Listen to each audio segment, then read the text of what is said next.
చిన్నంశ నుంచి గుడికెళ్ళాం సార్. ఈరోజు ఏకాదశి శనివారం అని గుడికెళ్ళాను సార్. అక్కడ జనాల్లో తోసేశారు. ఆ రాడ్ ఇరిగిపోయింది సార్. ఆ రాడ్ ఇరిగిపోయి నా 2 కాళ్ళ మీద పడిపోయినాయి సార్.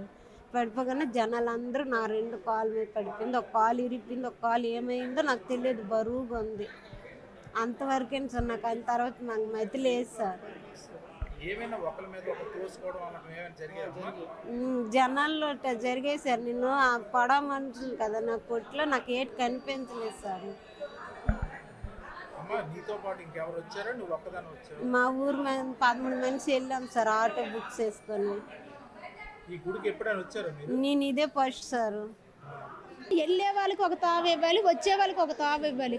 అలా కాకుండా ఏకం ఒకటే తావు అయితే ఆ వచ్చిన వాళ్ళు ఈ ఎల్లులు మొత్తం కుమ్ములాడిపోయి పక్కన గజాలు ఉన్నాయి కదండి, వాటి మీద నుండి తిరగబడిపోయామండి. ఈమెకి మొత్తం అడిస్తారండి.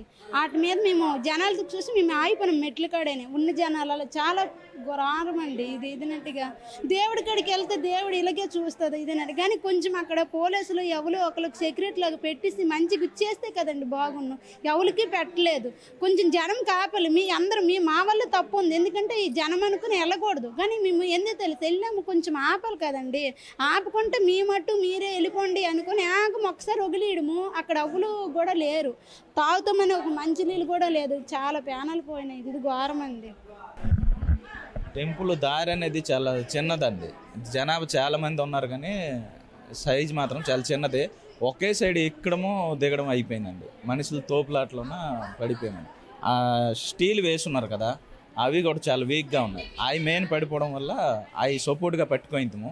అవి పట్టుకోవడం వల్ల అవి పడిపోవడం వల్ల దాని మీద పడిపోయారు అందరూ.